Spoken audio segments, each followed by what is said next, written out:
Matur nuwun tuh Mas Abang. Selanjutnya mungkin dari jamaah untuk merespon lagi ataupun Om Zen. Monggo. Ada oke nggih monggo.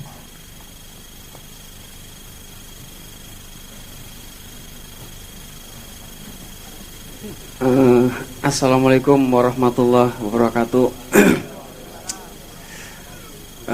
Saya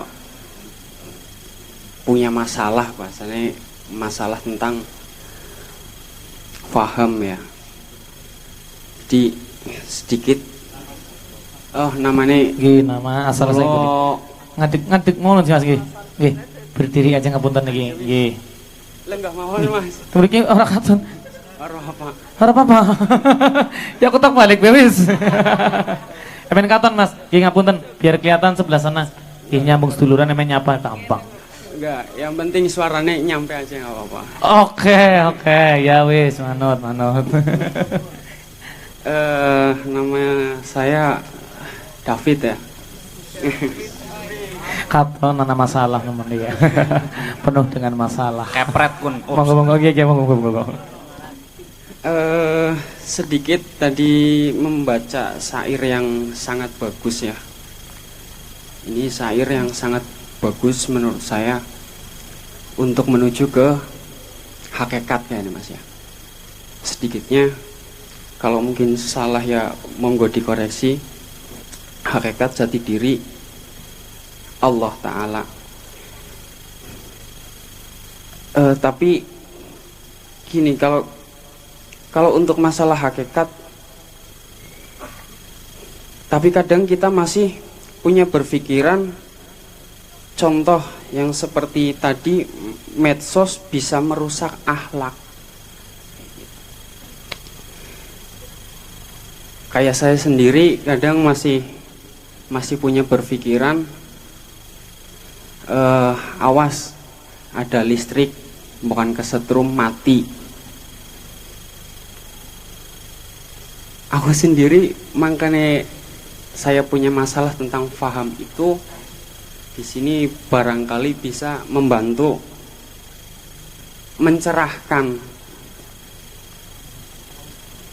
apa itu yang hakikat, tapi kadang kita sendiri masih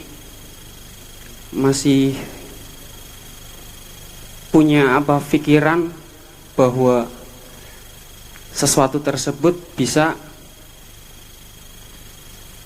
menasiri gitu ya.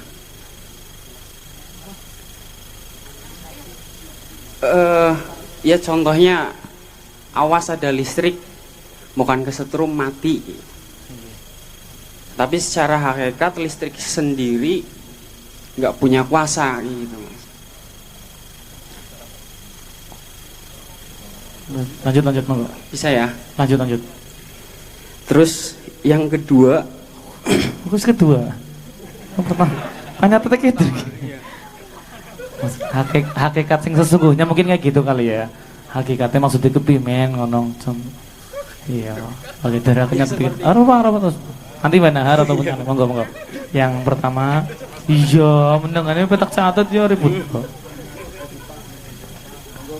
ya lalu untuk menuju ke adanya Allah itu memakai apa? Untuk menuju ke adanya Allah itu kita pakai apa? Ya, karena kan kita sebagai makhluk sudah apa ya, sudah merasa bahwa kita ada yang mewujudkan. Untuk mengenal siapa yang mewujudkan kita itu bagaimana caranya? Nah, gue baru pertanyaan dari Kang Ali. Gimana sih Mas? Apakah pantas makhluk menyifati sesuatu sejatinya wujud?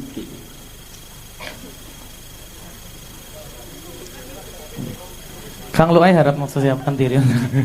Lanjut Mas. Ya, yeah. Kurang lebihnya dengan bahasanya pelo-pelone aku ya, ngapurane. Yeah. Assalamualaikum warahmatullahi wabarakatuh. Waalaikumsalam warahmatullahi wabarakatuh. Tepuk tangan yang sangat meriah untuk Mas Sinten ya, aku telah David. Nggih, kita doakan semoga Mas David tambah gembira uripe, tambah plong, tambah jembar atine, tambah luas pikirane. Utang-utang besok anak sing lunasi dengan sendirinya lah, amin. Monggo Mas lu. Itu tadi. Yang lain, mau yang lain dulu. Monggo. Oh niku belakang nggih. Mbak barangkali mau tanya monggo aja Mas Master apa. Monggo. Assalamualaikum warahmatullahi wabarakatuh. Waalaikumsalam warahmatullahi wabarakatuh. Nggih Mas. Oh, bisa jadi Mas ya. Ngapunten nggih ndak kelihatan dari sini. Ngapunten. Amin dipoto apik jare Kang Ali. Nama saya Ahmad dari Lebaksio. Gini Mas Abrang, terkait kondisi saat ini sebenarnya memang masalah klasik dari lama.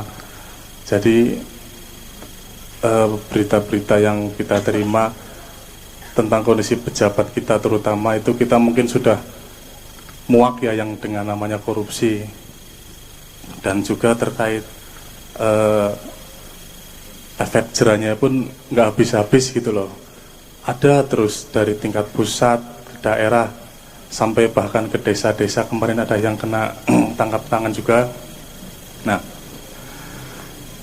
itu konsep gotong royong yang tadi awal disebutkan oleh Mas Abrang sendiri yang berhubungan dengan ngerumat itu, gimana cara andil kita untuk ya kadang gregetan gitu loh, kita ingin melakukan apa hal sekecil untuk bermanfaat dalam rangka gotong royong bernegara gitu. Sedangkan dalam Al-Quran sendiri memang diperintahkan jagalah kamu dan keluargamu dari siksa api neraka yang bahan bakarnya manusia dan batu. Memang yang terutama keluarga kita sendiri yang kita jaga.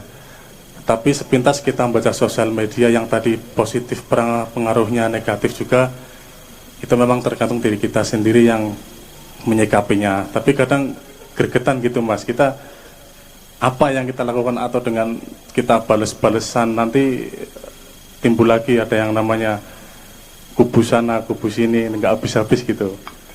Itu apa yang hal kecil apa yang kita lakukan untuk ngerumat para pejabat-pejabat yang tidak memiliki efek jerah terhadap korupsi terutama.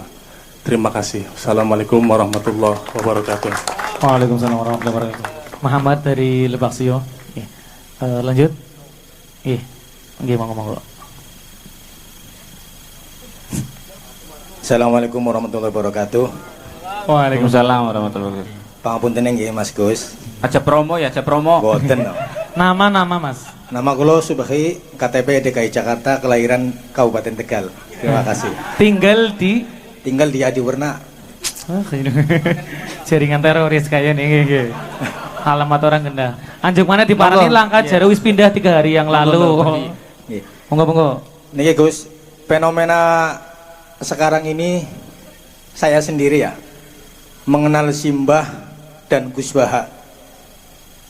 Simbah mengajarkan, menanamkan kepada kita tidak ada murid, tidak ada guru. Tidak memperkenalkan kepada kita tentang sanad-sanad guru dan selanjutnya. Sedangkan Gus Baha sendiri menanamkan kepada jamaahnya tentang kesanadan guru dan kesanadan ilmu. Bagaimana menanggapi fenomena seperti ini supaya kita tetap menghormat kepada Gus Baha, kita tetap andap asor kepada Simbah. Matur suwun. Assalamualaikum warahmatullahi wabarakatuh.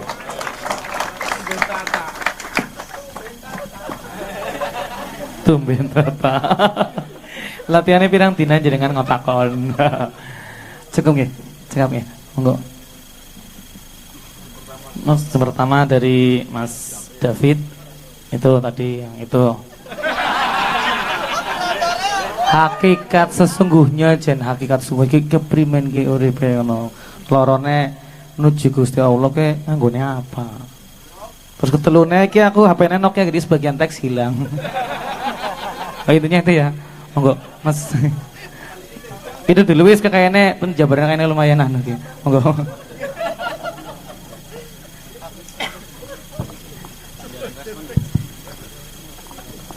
Bismillahirrahmanirrahim. Mas David nggih. Nggih, sakniki umur pinten? 30. Pernah ditolak cewek enggak? Pernah ngerasain patah hati? Pernah. Ketika Anda berada di titik depresi yang paling parah, kinten-kinten sing dipanggil niku sinten yang disebut-sebut? Gusti Allah. Loh kok Gusti Allah? Cik, ngampun. Mas David ngapunten Mika. Lah kok Gusti Allah gak mama, bapak, banahar.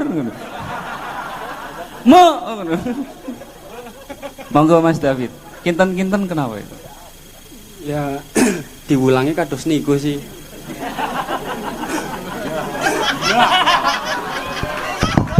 Diulek kayak kowe nggih. Jos, wis. Lanjut Kang Loai monggo nggih. Diulangnya kados ngaten. Tapi dalam momen seperti itu jenengan kelingan mboten simulang niku sinten? Mboten kan ya? Ora kelingan apa-apa ya? Justru ada dorongan, wis bunyong uripan pimen maning ya Allah pimen ya Allah. Wis resep saben dina kae iki tambah larang dokternya geblek wisan. Bisa nengen obat sing gede-gede tinumping telu giliran sing cilik sedina sepisan. Si dokter keprimen. Dalam kondisi kayak malah bisa nyong lawak ya. Astagfirullah, gak masuk gak. Dalam kondisi depresi seperti itu, ketika jenengan bertanya, apa sih yang bisa kita gunakan untuk mencapai Allah itu? Bukan berarti kita yang berbicara itu sudah final, karena kita juga masih hidup toh. Kita masih hidup. Allah memberikan alat di dalam Al-Quran kepada manusia khususnya dan jin setengahnya. Itu yang pertama menggunakan iman, yang kedua menggunakan ilmu. Paham gak Mas David? Yang tidak bisa kita kejar dan kita fahami, kita menggunakan iman. Yang bisa kita terus kita upayakan, kita menggunakan ilmu. Jenengan leres ketika ada tulisan hati-hati listrik kesetrum mati, tapi jenengan kemudian menyampaikan, loh kalau menurut hakikat kan listrik nggak punya kuasa, bener ya? Iya kan ya? Lah pertanyaannya, kalau Gusti Allah menghendaki listrik itu membunuh jenengan, terus jenengan pripun? Iya, pripun ayo pripun ayo. Kang. Lah niku. Maka kemudian apa, sesuatu yang tidak bisa kita kejar, kita menggunakan iman. Kalau memang jenengan sudah benar-benar yakin maksud gitu ya, kayak kalimatnya Imam Nizami yang diambil dari kalimatnya Syekh Abdul Qadir Jailani, ada satu kalimat yang saya sangat favorit sekali itu, ilahi anta maksudi waridatu kamatlubi a'tini mahabbataka wa ma'rifatak. Artinya ada di bawah ini ya, subtitle ya, subtitle. Ada orang mutusin kuping gitu. Itu sama persis ketika pertanyaan jenengan itu dijawab oleh Nabiullah Khidir alaihissalam. Naik kapal dengan Nabi Musa, di situ sana rental kendaraan. Serius munggu, serius. Jadi rental kendaraan ini bukan perkara yang modern, dari dulu sudah ada. Nabiullah Musa alaihissalam dengan Nabi Khidir ketika fase tersebut ya, di surat Al-Kahfi bolak-balik disampaikan. Itu pas waktu naik, yang dilakukan oleh Nabi Khidir itu adalah mencabut papan kayunya. Menurut Nabi Khidir, loh ini bukan punya kita ini, kok kamu merusak ini? Terus kemudian Nabi Khidir nggak respon. Nabi Musa melanjutkan lagi menggunakan ilmu. Kalau sumpama ini dijebol, air bisa masuk, nanti kita bisa tenggelam. Tapi yang dilakukan oleh Nabiullah Khidir alaihissalam adalah beliau mengerenyitkan alisnya itu. Apa hubungannya bolong karo kejebur? Nggak ada kaitannya itu. Sing nakdirna kejebur ya Gusti Allah. Iya kan ya? Mbok kata pas waktu dijabut terus ngisorane iwak paus kan kayak film-film kayak. Iya kan dhewek orang ngerti gitu. Oh iya. Maka di Maya kita berlatih, satu-satunya yang pasti di dalam hidup adalah mati.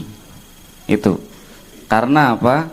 Kita belum benar-benar terbangun untuk mengetahui apa itu kebenaran sebelum kita melewati pintu kematian.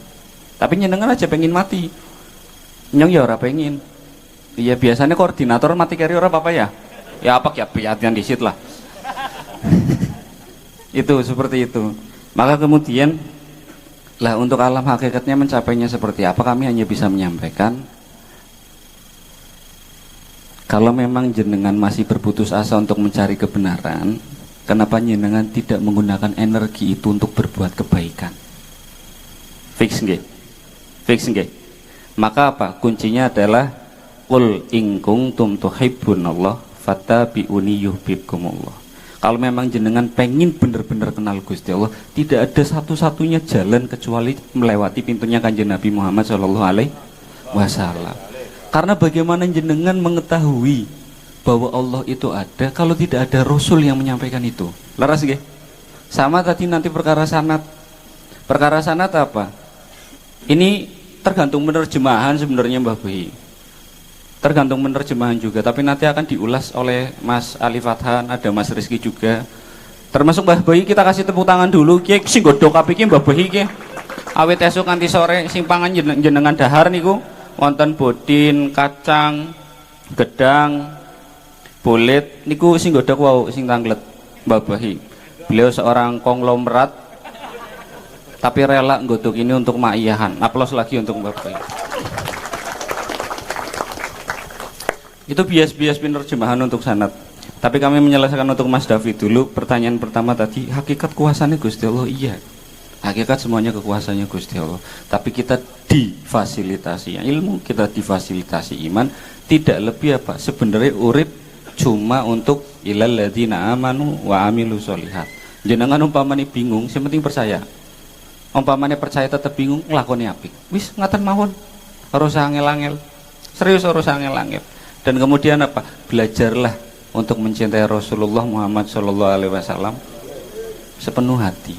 Engkau jenengan ngerti bahwa depresi ini jenengan itu tidak ada apa-apanya sedikit pun dengan apa yang dialami oleh Kanjeng Nabi Muhammad Shallallahu Alaihi Wasallam. Apalagi ini memasuki Rajab ya, Syahrul Husni ya, bulan-bulan kesedihan Kanjeng Nabi. Lah nggak cerita banyak malah berbesmili.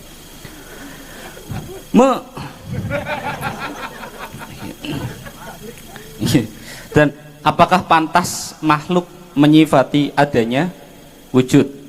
Pantas mboten? Pantas mboten? Lo ketika nggak ada makhluk bisa menyifati Tuhan itu nggak ada. Orang kita tahu Tuhan itu Tuhan yo dari Tuhan. Ngerti Gusti Allah niku disebut Gusti Allah ya mesti sing ngerti Gusti Allah. Jajalah, kalau nggak percaya nanti jangan eksperimen gitu ya, nikah, anak penyunuhan buang nang alas. Dididik temenan-temen tapi orang dikenal na agama. Kira-kira ketemu Gusti Allah ora? Nyong yakin ketemu. Soalnya kok bakal mati menjing akhirat. Nggak ketemu juga. Jadi apa? Itu tidak ditentukan kita. Insya Allah kalau kita terus melanggengkan doa Rabbi zidni ilma warzuqni fahma, bahwa yang merizkikan pemahaman adalah Allah Subhanahu wa taala. Makanya diademna atine mali, diademna fikirane mali, melampaui sing penting nglakoni apik, udah cinta aja kepada Tuhan, cinta aja kepada Rasulullah. Engko ketemu dewek. Dan yang jelas sing lebih penak apa? Daripada bingung-bingung golet pangeran mending golek jodoh bae. Niku mawon wallahu muwaffiq ila aqwamit thariq. Wassalamualaikum warahmatullahi wabarakatuh. Monggo. Waalaikumsalam warahmatullahi wabarakatuh. Raja mungkin Mas Abrang respon nggih. Terus terang saya agak nggak paham tadi pertanyaan yang pertama. Ora kutuk jebule. Ana kancane Mas Abrang batir aku. Bingung aku menjawab. Apakah kita pantas mensifati Allah dan seterusnya? Bagaimana kita bisa menemukan Allah? Jangan anggap omongan saya benar. Ini saya hanya membagi sinau bareng, membagi pemahaman saya. Manusia itu punya sesuatu yang tidak dimiliki oleh Allah. Ngeri mesti. Medeni apa iki? Manusia memiliki sesuatu yang tidak dimiliki oleh Allah yang maha. Yaitu manusia memiliki yang namanya limitasi. Kalau maha, pasti nggak punya limitasi. Kalau punya limitasi, pasti tidak maha. Manusia pasti punya limitasi. Jadi modal mengetahui Tuhan bagaimana menggunakan, melebarkan limitasi yang kita miliki. limitasi laku, limitasi pemahaman, limitasi kebaikan dan seterusnya. Dan kenapa kita harus sangat berterima kasih kepada Kanjeng Nabi? Karena Kanjeng Nabi yang melebarkan limitasi kita. Tanpa informasi dari Kanjeng Nabi, setengah mati kita mengetahui Tuhan dengan berapa banyak namanya, dengan macam-macamnya, itu setengah mati susahnya. Butuh berapa peradaban untuk bisa memahami itu. Nah, bagaimana mengenal Tuhan? Dengan modal limitasi kita. Karena itu yang memberi limitasi adalah Tuhan juga. Sepemahaman saya,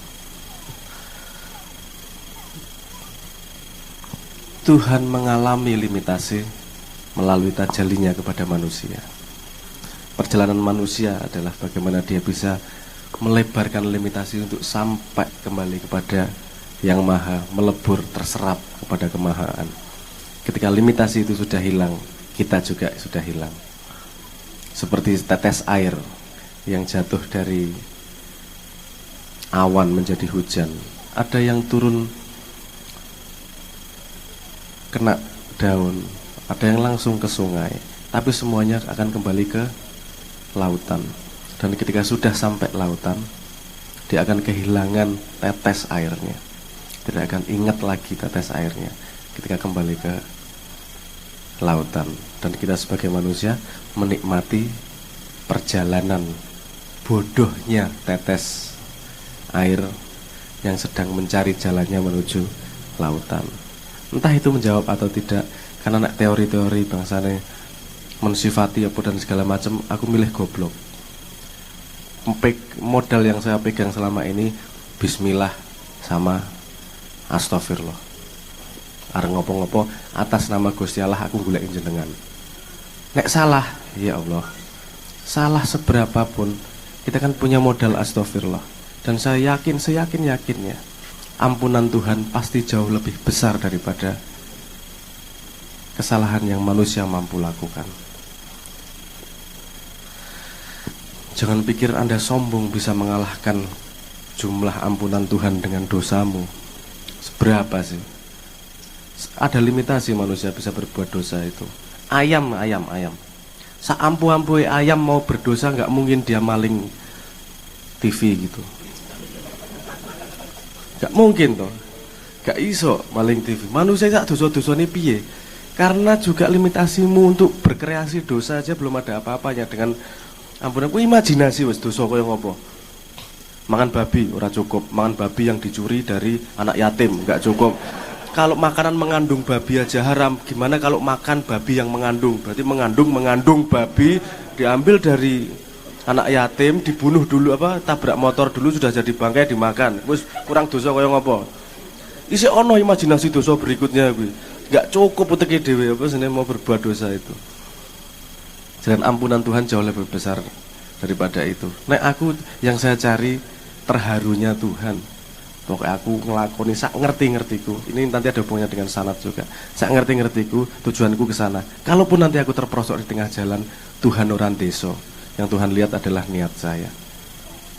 Manusia pasti memiliki kesalahannya karena modalnya memang limitasi. Anda melihat kuping Anda sendiri aja nggak bisa.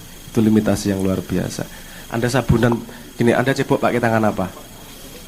Tangan kiri. Tangan kirinya di depan atau di belakang? Ada yang gini ceboknya, ada yang gini ceboknya loh. Beda loh. Mana yang benar, mana yang salah? Sanatnya nggak ada itu. Cuman tangan kiri gitu aja itu. Tangan kirimu apa tangan kiri tetanggamu juga enggak. Yuk, otak manusia ini semakin modern, ini semakin kompleks untuk bisa memahami sesuatu. Makanya gini juga. Gini, kalau sanad yang sepemahaman saya, sanad yang didorongkan, yang diajarkan oleh Gus Bah adalah sanad ilmu tentang pemahaman pemahaman Islam dari orang-orang dulu. Sangat penting karena kita harus belajar dari mereka.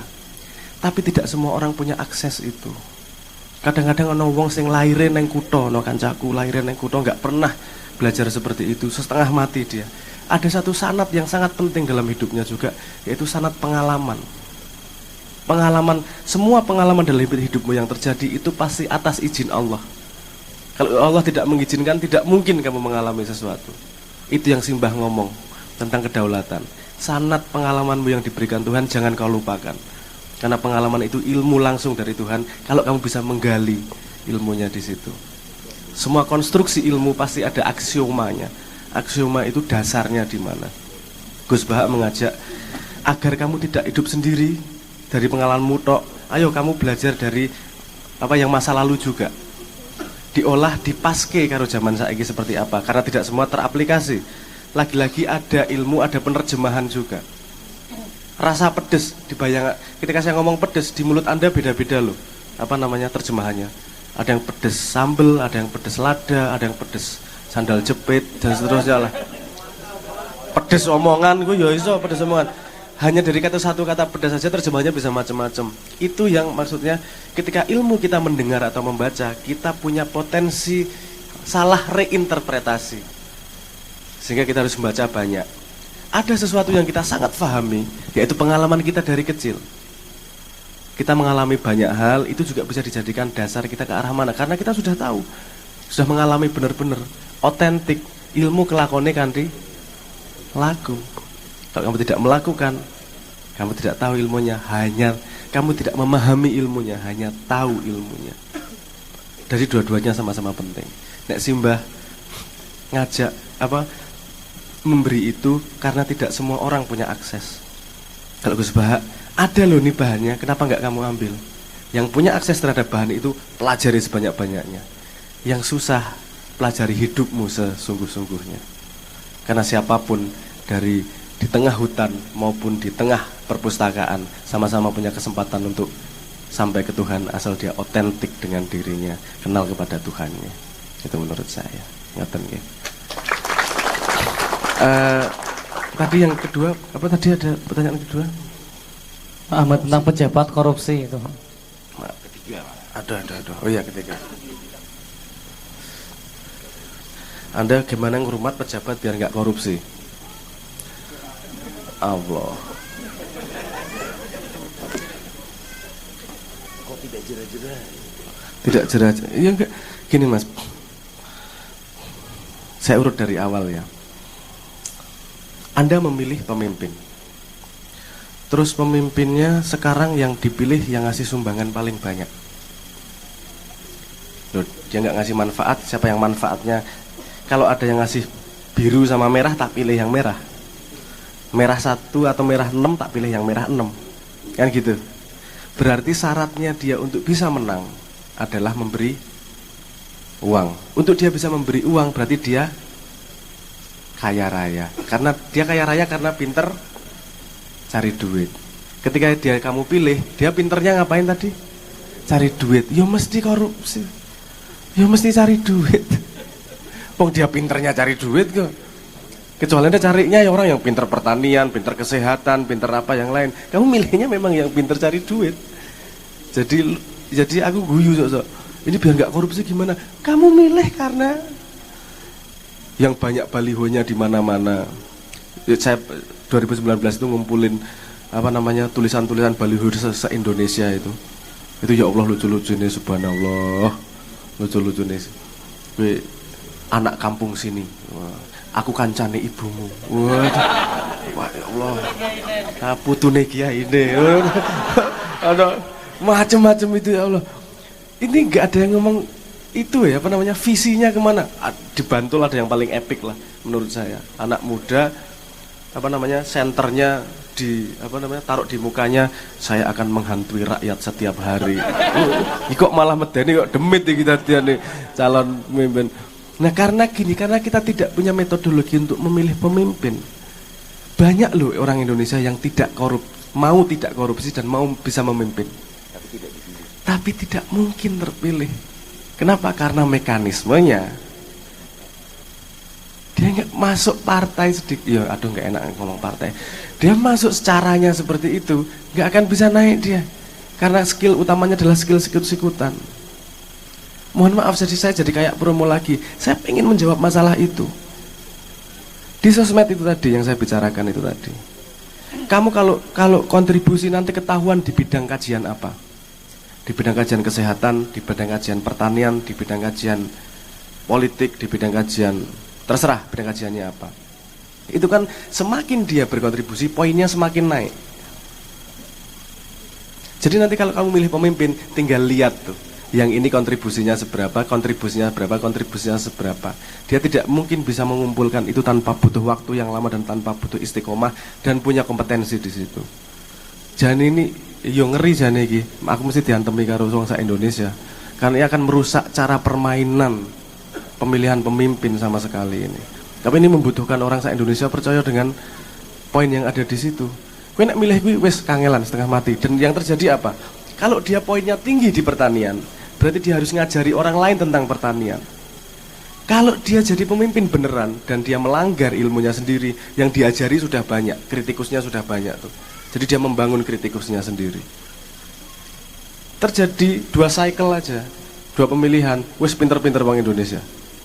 Dan yang terpilih adalah orang yang punya kompetensi, bukan orang yang pinter golek duit. Saya melakukan eksperimen kemarin dengan Pantau Bersama, aplikasi namanya Pantau Bersama, untuk membantu memilih dengan lebih objektif. Dan saya mengalami sendiri bahwa orang Indonesia kicen males mikir. Dia butuh parameter yang sederhana, pak gitu aja. Itu akan sangat panjang, tapi ini akan jadi pintu aja. Mas Lu'ay nanti bisa menjelaskan sangat panjang. Jadi cara mental berpikir manusia itu ada 4. Ada deklaratif, ada kumulatif, ada serial, ada paralel. Levelnya ada 4 itu. Yang populasi paling banyak itu deklaratif. Deklaratif itu apa? Orang yang memikirkan solusi dengan kata kunci atau. Ya, belum bisa bayangin ya. Tak saya jelasin dulu terus nanti saya kasih contohnya. Deklaratif itu kata kuncinya atau. Kumulatif itu kata kuncinya dan. Serial itu kata kuncinya jika maka. Paralel itu kata kuncinya jika dan hanya jika maka.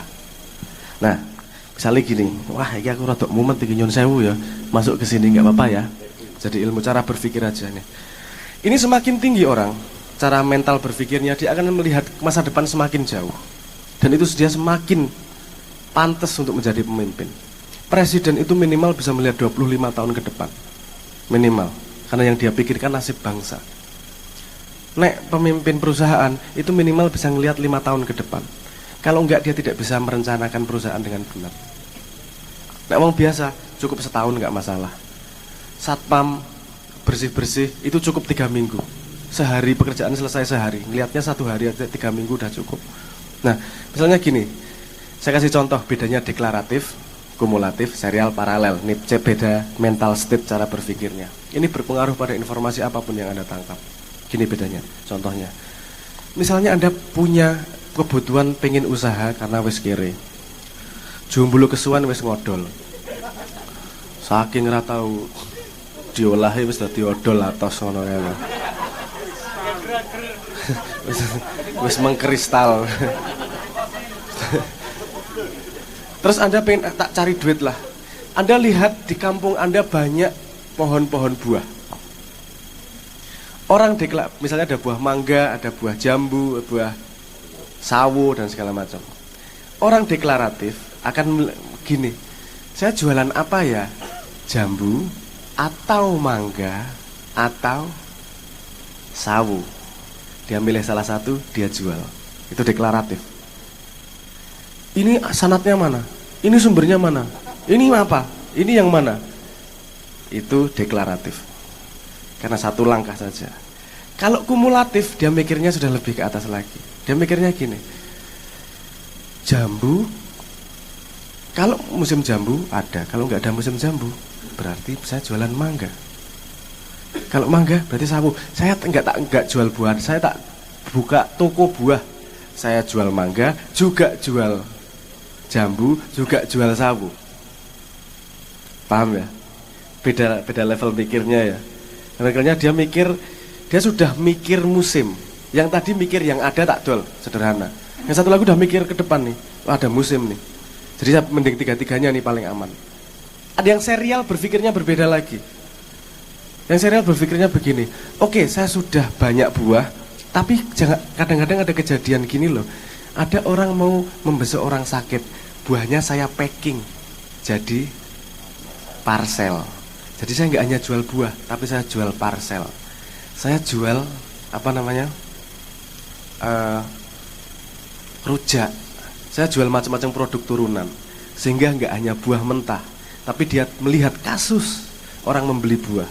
Ada yang buat hadiah, ada yang karena pengen bentuk rujak langsung makan, ada yang macam-macam sampai dibukain dan segala macam. Itu cara berpikir serial. Dia melihat sebab akibat, jika ini maka, nah kosong nih, saya bikin sendiri lagi, berbeda. Itu serial. Paralel lebih mumet lagi, lebih tinggi lagi. Dia nggak hanya melihat itu, dia melihat neighboring industri sebutannya. Dia nggak hanya mikir ngambil buahnya, tapi dia juga mikir bagaimana mengembangkan buahnya. Kalau aku bisa tahu buah ini yang terbaik seperti apa, tak kawin ki, tak tandur ki di sana, dia mikirnya jauh lebih panjang. Kata seperti kata seorang wali, kalau mikirnya kamu mikir 1 tahun ke depan, tanamlah padi. Kalau kamunya mikir 10 tahun ke depan, tanamlah pohon. Kalau kamu mikir 100 tahun ke depan, pikirkanlah pendidikan anak cucumu. Karena itu yang paling jauh ke masa depan. Jadi itu tadi mas, kepemimpin, kalau pemimpinnya deklaratif, itu bisa dilihat, sangat bisa dilihat, nyun sewu ya, harus latihan tapi sangat bisa dilihat. Dia ngomong setengah jam, cah deklaratif, orang mungkin dek iso merencanakan jauh ke depan, main golek duit cah iki. Aku kesel nek ndelok TV iki ngono kuwi, yalah iki mesti remuk cah iki. Nyun sewu ngomong, karena cara berpikirnya sudah kelihatan, dia nggak bisa ngelihat jauh ke depan, dia ngelihatnya cuma segitu. Dan kebanyakan pemilih itu juga deklaratif. Milihnya saat itu, aku dikasih 50.000 atau 100.000. Gak mikir nanti 5 tahun gimana ya kalau pilihanku tidak benar. Nanti di tengah jalan gimana ya, gak mikir sejauh itu. Semakin pinter kita, semakin kita benar memilih pemimpin. Kalau kita tidak pinter, minta bantuan sama yang pinter. Agar orang mumet. Iki promo meneh iki. Sosmed tadi saya bikin seperti itu. Aku mohon maaf, saya riset hampir 10 tahun itu untuk mencari bagaimana algoritma jawaban terhadap segini banyak masalah di Indonesia. Kamu tidak mungkin tahu siapa yang ahli kesehatan kalau kamu bukan orang kesehatan. Betul nggak? Itu yang disebut sebagai homofili. Kalau Anda lihat homofili di terjemahan Indonesia ngawur gitu, KBBI ini. KBBI homofili orang-orang yang senang dengan sesama jenis. Itu homofili gue ngawur gue. KBBI ini ngeluh gue. Homofili adalah kumpulan manusia dengan interest yang sama, dengan ketertarikan yang sama. Kalau kamu nggak bisa menilai siapa yang ahli pertanian, orang-orang pertanian akan menilai dia. Kalau kamu nggak tahu siapa yang ahli mancing, orang-orang yang jago mancing akan saling menilai. Jadi kamu saling minjem matanya orang lain. Makanya tadi saya katakan di sini, pakai sosmed, kamu pegang saja ilmumu itu setiap hari. Kenapa? Karena itu pasti membantu yang lain melihat pakai kacamatamu. Tidak ada satu orang pun yang ahli di semua bidang. Bentuknya bisa tulisan, Anda makanya ikut aja nanti. Ini juga masih berkembang terus. Nah, sebenarnya kita sempurnakan. Tapi intinya menjawab itu, menjawab masalah pendidikan, menjawab masalah ada mangkel banget karena negara nyun saya mau ngomong. Indonesia itu menghabiskan 427 triliun untuk pendidikan. Mahasiswa Indonesia sekarang 7,5 juta, anak SD-nya 25 juta, SMP-nya paling 11 juta, SMA 5, berapa juta, SMK-nya 4, berapa juta, yang kuliah 7,5 juta. Produksi paper intelektualnya setahun 8.000 dibandingkan Malaysia yang penduduknya mahasiswanya 1/10 kita, papernya 16.000, 2 kali lipat dari kita. Oh, gue tak ceritake data-data ngono ki tambah sujud, tambah ngeri gue. Telek meng misuh-misuh gue karo negara tenan wis. Saya tidak mengatakan bahwa negara tidak berbuat apa-apa. Negara sangat mencoba berbuat. Tapi jangan lupa, 6 juta PNS tidak semuanya bersih. Mereka dibangun dengan sebuah kultur yang diteruskan itu. Saya tidak menyalahkan mereka juga. Makanan terlalu asin itu bukan salah makanannya, tapi masalah penggorengannya. Masalah bumbunya, penggorengannya yang disebut sebagai ruang publik. Saya sudah belajar hampir dari semua sejarah yang bisa dibaca. Baik buruknya sebuah peradaban itu tergantung sehatnya ruang publik. Selama ruang publik masih bisa disetir oleh kepentingan, kita tidak akan bisa menemukan potensi terbaik untuk membawa Indonesia. Yang kita butuhkan adalah potensi terbaik yang bisa kita ikuti. bukan potensi paling terkenal yang harus kita ikuti, tapi potensi terbaik. Dan saya yakin itu bukan saya. Saya yakin ada orang lebih ampuh-ampuh lagi. Cita-cita saya adalah menemukan orang-orang tersebut. Aku ki goblok. Main kebetulan wae anak Cak Nun tok rungokne. Asline ngertiku ki yo samprit-emprit sithik-sithik tok. Tools yang saya pakai ini, yang saya buat ini untuk menemukan emas permata itu loh. Wong-wong ampuh yang tidak bisa naik hanya karena urusan ekonomi, nggak bisa naik karena nggak punya koneksi, nggak bisa naik hanya karena nggak tega sikut-sikutan sama saudaranya sendiri. Padahal itu potensi yang sangat kita butuhkan untuk memimpin Indonesia. Bener nggak? Jalannya gimana? Saya bikinin jalan ini. Saya pengen bikin jalan ini agar potensi terbaik Indonesia naik. Nek aku mati, aku wis tunai. Saiki kue tunai orang wangi gawe itu tadi rame sa Indonesia. Matur nuwun.